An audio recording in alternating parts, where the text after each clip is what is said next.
Students, तो आज फिर से मैं क्लास 10th कोर्स ए के लिए आपकी क्षितिज बुक के बहुविकल्पीय प्रश्नों को लेकर आई हूँ जो काव्यांश आधारित हैं, क्योंकि हमारे बोर्ड एग्जाम में पूछे जाते हैं। तो आज क्लास 10th कोर्स ए की हमारी बुक क्षितिज भाग 2 के काव्य खंड का तृतीय अध्याय है आत्मकथ्य, जो लिखित है जयशंकर प्रसाद जी द्वारा। इसको हमने पूरा पढ़ा हुआ है कि किस तरीके से उन्होंने अपनी आत्मकथा ना लिखने में इंटरेस्ट दिखाया है। सभी मित्र उनके ऊपर प्रेशराइज करते हैं कि आप आत्मकथा को लिखिए, लेकिन वो मना करते हैं कि नहीं, अभी समय नहीं आया है आत्मकथा लिखने का। और इसके उन्होंने बहुत सारे रीज़न भी जो है वो कविता में दिए हैं। तो अब ये जो कविता है ये हमने 3 खंडों में पढ़ी थी, यानी कि 3 काव्यांशों में हमने बांटकर पढ़ी थी। तो उसी तरीके से 3 काव्यांशों पर ही हम इस पूरी कविता के काव्यांश आधारित बहुविकल्पीय प्रश्न भी करने वाले हैं। मेरी ये कोशिश है कि कविता के जितने भी अंश हैं वो सभी आपको काव्यांश के तौर पर मैं प्रस्तुत कर दूं, ताकि आपकी पूरी कविता भी रिवाइज हो जाए और आप हर काव्यांश से संबंधित प्रश्नों को भी अच्छे से कर पाएं। तो इसी तरीके से आज जो हम कविता कर रहे हैं वो हम जहाँ देख रहे हैं काव्यांश आधारित प्रश्नों को, वहीं हम कुछ संपूर्ण पाठ आधारित प्रश्नों को भी देखेंगे जो हम काव्यांश में कवर नहीं कर पाएंगे। ठीक है, तो शुरू करें फटाफट। तो सबसे पहले हमारे पास पहला काव्यांश आ रहा है। क्या दिया है? मधुप गुनगुनाकर कह जाता कौन कहानी यह अपनी, मुरझाकर गिर रही पतियां देखो कितनी आज घनी, इस गंभीर अनंत नीलिमा में असंख्य जीवन इतिहास, यह लो करते ही ले रहते ये हैं अपना व्यंग मनिल उपहास, तब भी कहते हो कह डालूं दुर्बलता अपनी बीती, तुम सुनकर सुख पाओगे देखोगे यह गागर रीति, किंतु कहीं ऐसा ना हो कि तुम ही खाली करने वाले, अपने को समझो मेरा रस ले अपनी भरने वाले। तो यहाँ जब उनके मित्रों ने कहा कि भाई आप भी आत्मकथा लिखिए, तो जयशंकर प्रसाद जी ने इसका रीजन देते हुए आत्मकथा तो नहीं लिखी, लेकिन इस कविता का निर्माण किया जो कि एक आत्मकथ्य कविता रही, जिसमें वो ना लिखते हुए भी अपने जीवन के कुछ अंशों को परिलक्षित कर रहे हैं। क्या कहते? जिस तरीके से मधुप गुनगुना जाता, यानी कि मन रूपी जो भौरा है वो गुनगुनाकर ना जाने कितनी कहानियां कहता है। देखो आसपास कितने लोग हैं जो अपनी जीवन लीलाएं, मतलब ऐसे बहुत से लोग हैं जिन्होंने अपनी आत्मकथाएं लिखी हैं और जिनकी जीवन लीलाएं अब समाप्त हो चुकी हैं, और उनकी ना जाने कितनी आत्मकथाएं इस पूरे संसार में मौजूद हैं। और उन सभी ये जो है आत्मकथाओं को पढ़कर लोग कभी कभी व्यंग जो है हास भी करते हैं, मतलब मजाक भी उड़ाते हैं। मैं इतना सब देखता हूँ, उसके बावजूद भी क्या मैं अपनी जो है आत्मकथा लिखूं? तुम जब मेरी आत्मकथा सुनोगे ना तो देखोगे कि मेरे जीवन में कुछ भी ऐसा नहीं है, क्योंकि मेरा जीवन जो है वो दुखों से भरा है, वो पूरी तरीके से सुखों से खाली है। ऐसा ना हो कि मैं कविता लिख दूं और तुम ही क्या करो, उनमें से बहुत सारी चीज़ों को अपने जीवन में लो और जो बोलो कि मेरे जीवन का रस लेकर तुम अपने जीवन में उनको उतारो। तो ये था हमारा पहला काव्यांश जो मैंने आपको हल्का सा समझा दिया। अब इस पर आधारित प्रश्न देखिए क्या दिया है। कवि ने यहाँ अपने जीवन के किस पक्ष का उल्लेख किया है? कौन सा ऐसा पक्ष है जिसका वो उल्लेख कर रहे हैं? सुखद पक्ष का, दुखद पक्ष का, बचपन का या वृद्धावस्था का? तो देखिए यहाँ पर उन्होंने बताया है कि उनके जीवन में सुख नहीं है, दुख ही दुख है, अर्थात उनका जीवन जो है सुखों से पूरी तरह खाली है और दुखों से भरा हुआ है, इसीलिए उन्होंने आत्मकथा को लिखने से मना किया। तो क्या इन्होंने यहाँ पर उल्लेख किया है? अपने जीवन के दुखद पक्ष का वो उल्लेख कर रहे हैं। पत्तियों का मुरझाना किस ओर संकेत करता है? किस तरह? उन्होंने बोला ना कितनी पत्तियां देखो मुरझा कर गिर रही, ये पत्तियों का मुरझाना क्या बतलाता है? मृत्यु की ओर संकेत करता है, सूखे की ओर संकेत करता है, ढलती उम्र एवं जीवन के आनंद की समाप्ति की ओर संकेत करता है, या जीवन की कठिनाइयों की ओर संकेत करता है? तो पत्तियों का मुरझाना वो ढलती उम्र और जीवन के आनंद की समाप्ति की ओर संकेत करता है। मतलब ऐसे बहुत से लोग हैं जिनकी उम्र ढल चुकी है और जिनके जीवन में किसी प्रकार का आनंद नहीं रहा, उन लोगों ने अपने जीवन के सारे रूप को आत्मकथा के रूप में परिलक्षित किया है। तो यहाँ पर पत्तियों का मुरझाना ढलती उम्र यानी कि वृद्धावस्था की ओर बढ़ना और जीवन में जितने भी आनंद है उनकी समाप्ति की ओर संकेत करता है। मधुप किसे कहा गया है? मधुप गुनगुनाकर कह जाता। तो हमने मधुप का अगर हम शाब्दिक अर्थ देखें तो आप लोगों ने भौरा देखा होगा। तो मधुप का तात्पर्य होता है भौरा। अब यहाँ पर यहाँ मधुप का क्या तात्पर्य लिया गया? ऑप्शन देखिए, मन रूपी भौरे को कहा गया है, भौरे को कहा गया है शहद पीने वाले को, या इनमें से कोई नहीं। तो जैसा भौरा होता है, एक फूल से दूसरे फूल, दूसरे फूल से तीसरे फूल जो है जा जाकर बैठ बैठ कर रस को ग्रहण करता है, उसी तरीके से हमारा मन भी क्या है, वो एकाग्र नहीं रहता, वो एक जगह से दूसरी जगह विचरण करता ही रहता है। तो इसीलिए मन को जो मधुप है वो यहाँ पर मन रूपी भौरे के रूप में इस्तेमाल किया गया है। कवि ने गागर रीति किसे कहा है? किसको उन्होंने गागर रीति कहा है? गागर का मतलब होता है घड़ा, मटका, रीति मतलब होता है खाली, ये इसका शाब्दिक अर्थ हुआ। लेकिन यहाँ कविता में इन्होंने किस चीज के तात्पर्य से लिया है? खाली घड़े को, अभावपूर्ण जिंदगी को, अज्ञानता को, अपने रिक्त जीवन को। तो यहाँ पर उन्होंने बताया है अपने रिक्त जीवन में, और ये रिक्त जीवन किस चीज से है? वो सुख, आनंद और खुशी, इन तीनों ही चीजों से रिक्त है। ये तीनों ही चीजें उनके जीवन में नहीं है, इसीलिए उन्होंने बताया अपने रिक्त, यानी रिक्त मतलब खाली जीवन के बारे में।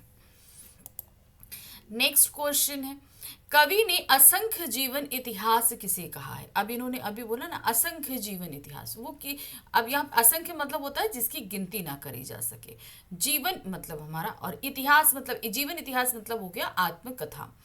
तो यहाँ पर असंख्य जीवन इतिहास, मानव मन में उत्पन्न विचार, महापुरुषों की दास्तान, इतिहास के अनेक ग्रंथ, या इनमें से कोई नहीं।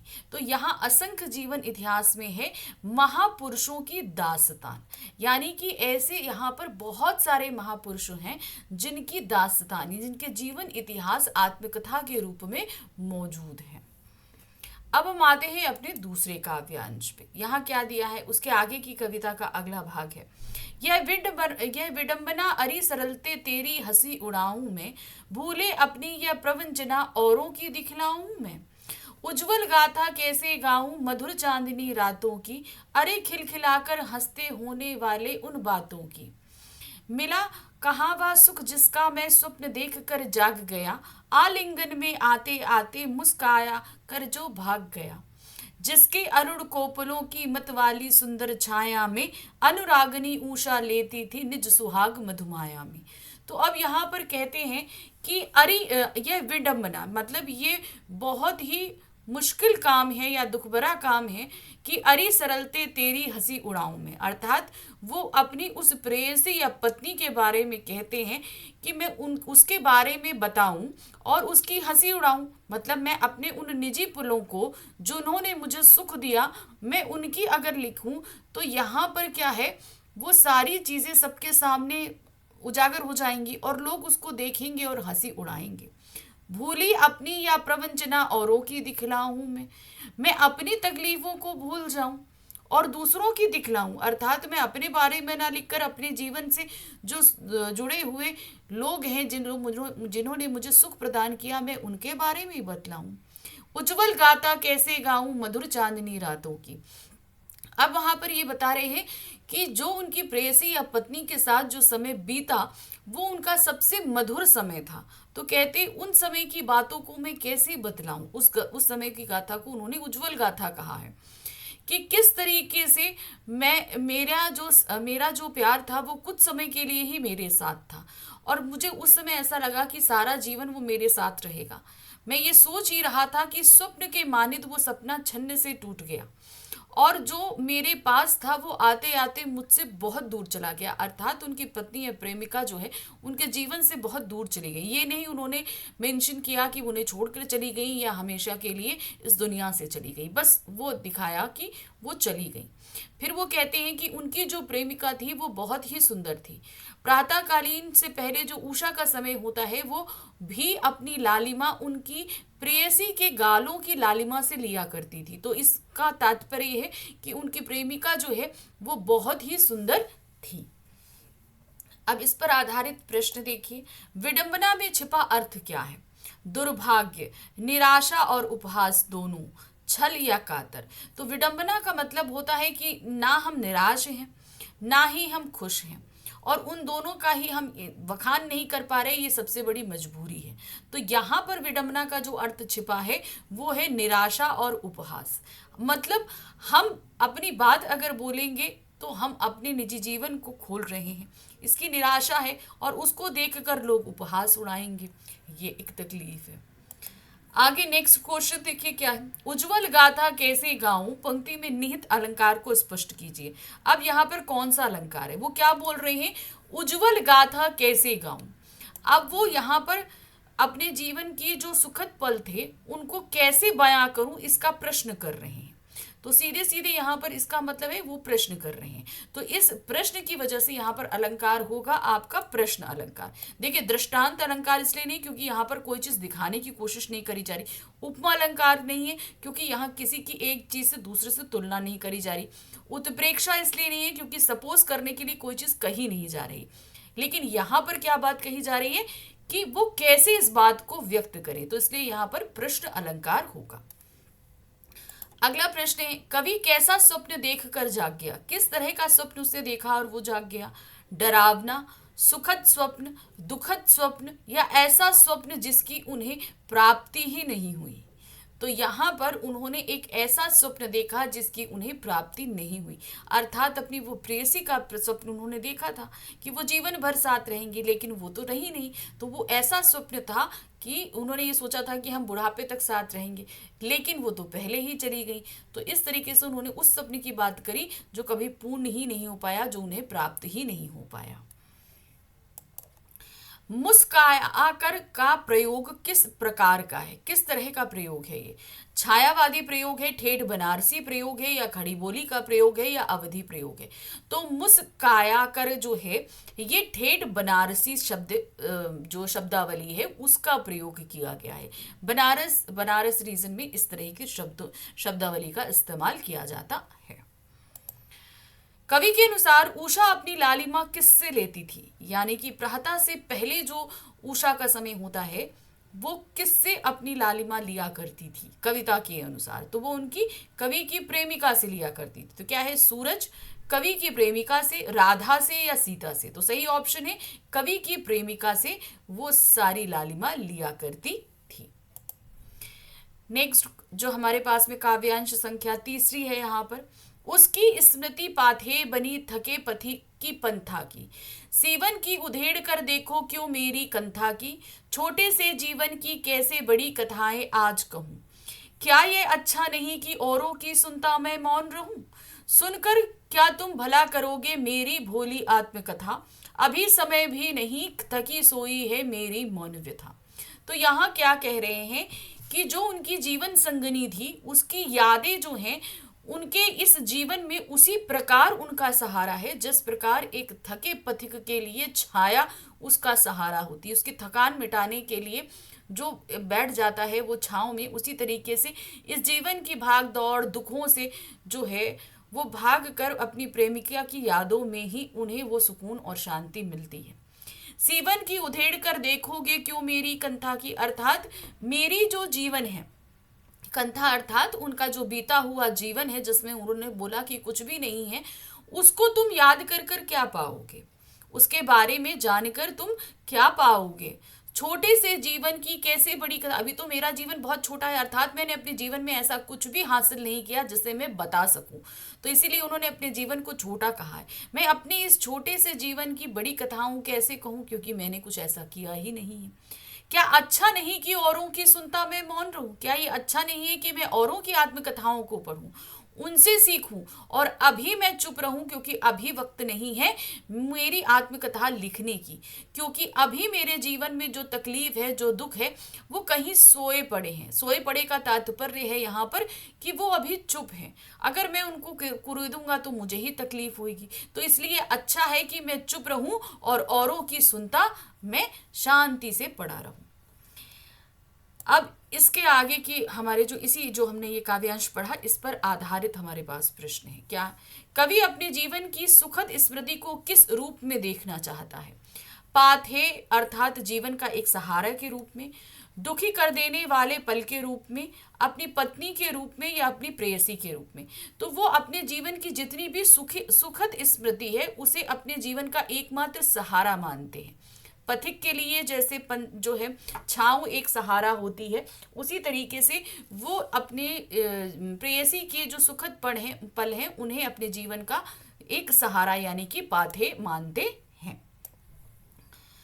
नेक्स्ट है सीवन को उधेड़ने का अर्थ क्या है। सीवन का तात्पर्य ये होता है कि जो सिलाई होती है ना, स्टिचिंग जो होती है, सीवन मतलब स्टिचिंग होती है, उधेड़ना मतलब खोलना होता है। तो यहाँ सीवन का उधेड़ने का तात्पर्य क्या है। हृदय को चीर कर दिखाना, दिल को ठेस पहुंचाना, मन में छिपी पुरानी बातों को फिर से याद करना, या दूध का दूध और पानी कर देना। तो यहाँ पर सीवन उधेड़ने का तात्पर्य है मन में छुपी पुरानी बातों को फिर से याद करना, यानी कि जो बातें बीत चुकी और एक तरीके से जिनको मैं भुला चुका हूँ, और अगर मैं आत्मकथा लिखूंगा तो मुझे वो सारी बातें याद करनी पड़ेंगी। तो इसीलिए उन सारी पुरानी बातों को वो याद नहीं करना चाहते। तो यहाँ पर मन में छिपी पुरानी बातों से तात्पर्य है जो है उन्होंने जोड़ा है सीवन से उधेड़ने से। कंथा का प्रयोग कवि ने किसके लिए किया है। कंथा का जो शाब्दिक अर्थ होता है वो है तो गुदड़ी। गुदड़ी का तात्पर्य होता है एक बिछौना हाथ से सी के बनाया जाता है, उसको गुदड़ी कहते हैं। तो उन्होंने अपने जीवन को कंथा कहा है यानी वो गुदड़ी कहा है, और सीवन उधेड़ने का मतलब उस गुदड़ी की सिलाई को खोलना यानी कि उस अपने जीवन की बीती हुई यादों को याद करने से। तो यहाँ कंथा का तात्पर्य क्या लिया गया है, अपने मित्रों के लिए लिया है उन्होंने, अपने जीवन इतिहास के लिए लिया है, अपने अंतर मन के लिए लिया है, या इनमें से कोई नहीं। तो यहाँ पर कंथा का तात्पर्य तो हमने गुदड़ी बताया, तो कंथा की सीवन उधेड़ने का तात्पर्य हो गया कि उनके ये जो अंतर मन में जो दुख तकलीफ छिपे हुए हैं उनको उजागर करने की बात करी गई है। तो सीधा यहाँ पर है कंथा का तात्पर्य अपने अंतर मन के लिए बोला है। जो दुख और तकलीफ है वो सभी उनके मन के अंदर दबी हुई है। नेक्स्ट है कंथा का शाब्दिक अर्थ क्या होता है। रास्ता, प्रियतम, जीवन या गुदड़ी। वो तो मैंने अभी आपको बता दिया, कंथा का शाब्दिक अर्थ होता है गुदड़ी। प्रश्न संख्या 5 है यहाँ पर, कवि की मौन व्यथा हृदय में क्या कर रही है। मौन मतलब चुपचाप, व्यथा मतलब दुख या तकलीफ। वो हृदय में कर क्या रही है। थक कर सो रही है, हृदय को पीड़ित कर रही है, किसी भूचाल की प्रतीक्षा कर रही है, जागने का इंतजार कर रही है। तो यहाँ पर इनकी मौन व्यथा जो है वो क्या है, वो अभी थक कर सो रही है। जैसा हमने लास्ट लाइन में पढ़ा है कि अभी मौन व्यथा क्या है, वो थक कर सो रही है। तो ये तो हो गए हमारे काव्यांश आधारित प्रश्न। अब हम आ चुके हैं अपने पूरे संपूर्ण पाठ आधारित कुछ प्रश्नों पर। यहाँ क्या दिया है, छोटे से जीवन की कैसे बड़ी कथाएं आज कहूँ।